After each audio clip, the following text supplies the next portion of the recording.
Hey there, this is Ray with Ray's Guide, and I'm flying around here in Austin at night with this new intermediate cargo ship, the Constellation Taurus. This is a ship that folks have been waiting a long time for since those brochures were first made public, and perhaps a great many of them have gotten distracted from it and are flying Freelancer Maxes and Mercury Star Runners, the two ships closest to it in cargo size, although a bit smaller. But it's here now, and so maybe some folks are willing to give it another look, which is what I'm doing here. It seems to move pretty handily about, although I can't make specific comparisons since I haven't had a chance to fly those other ships around Austin yet. But this seems to move pretty handily, so let's run some agricultural and medical supplies from here to New Babbage. Now, as you see here, the Taurus has quite a respectable 174 SCU of cargo space. But here's something that's also been sticking in my gut all about the Star Runner. I can't tell the TDD whether to load something into the large or the small hold.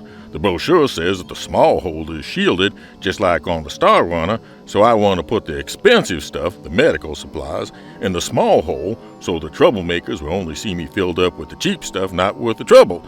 And I can't do that. Frustrating. So now we're all loaded up, let's get to the ship claim terminal. Please contact guest services. Passenger Les Joe Tucker. Contact guest services. Your brother Mojata has a package for you.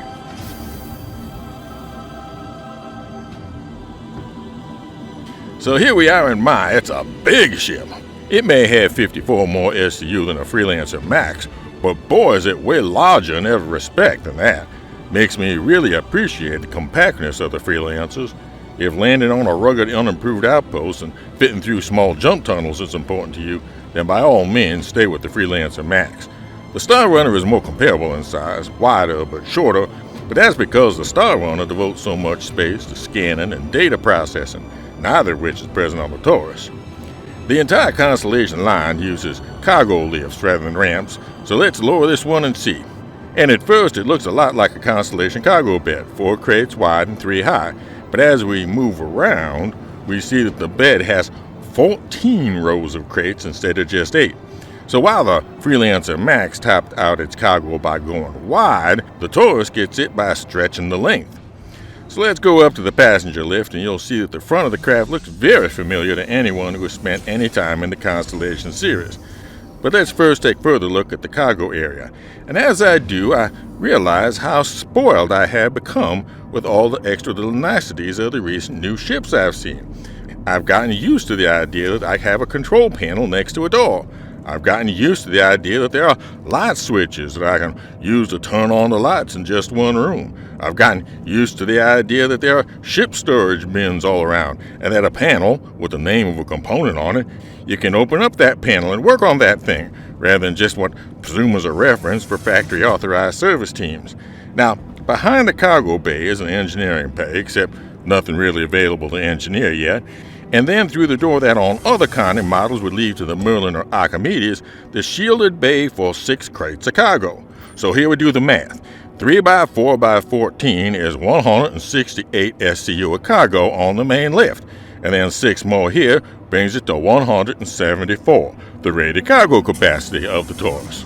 So now let's head back towards the front, noting here there's nothing really to interact with here except the round docking door up to the front of the ship, with 4 banks of retractable dinette, toilet, closets, etc., all the things you're used to seeing on the Constellation.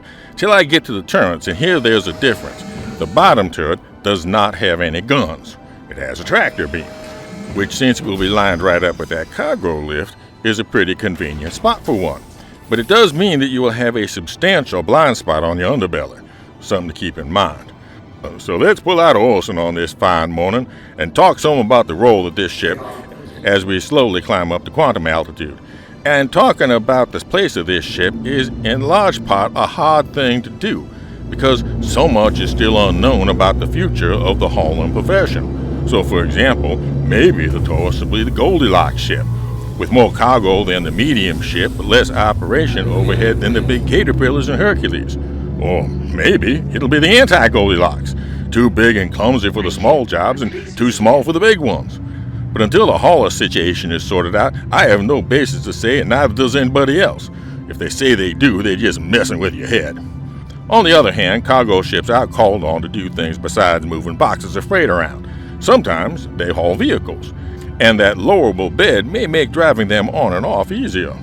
I haven't had the time or vehicle availability to try all this out, but looking at the numbers, it seems certain that the Taurus can carry 2 Ursa rovers. It also looks likely they'll be able to carry 3 Cyclone buggies. However, the Tonk and Ballista are too wide, so those will not be possible.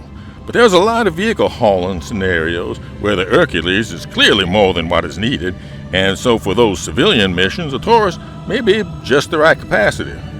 So for example, it'll certainly hold 3 Grey Cat rock miners, so a team of 5 people might deploy 3 miners while keeping a pilot and a turret gunner for protection.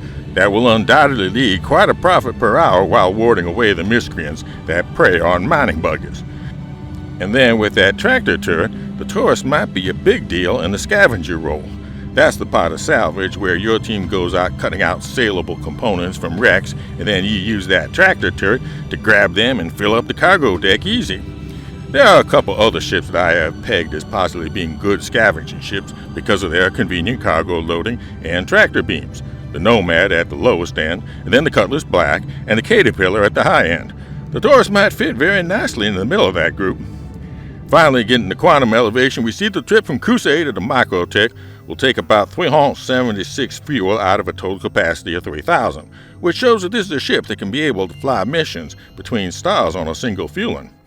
And coming up to New Babbage Spaceport, I find that despite coming up to a strange approach vector, I am able to easily control the ship. Now, despite Microtech's reputation for gusty winds.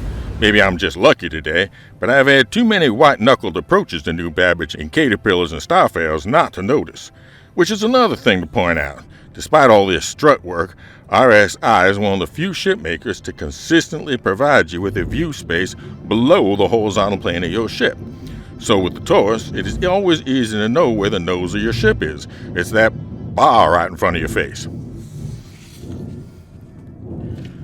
So just bring that bar close to the edge of the hangar door, lower your rear to the horizontal, and then set it straight down.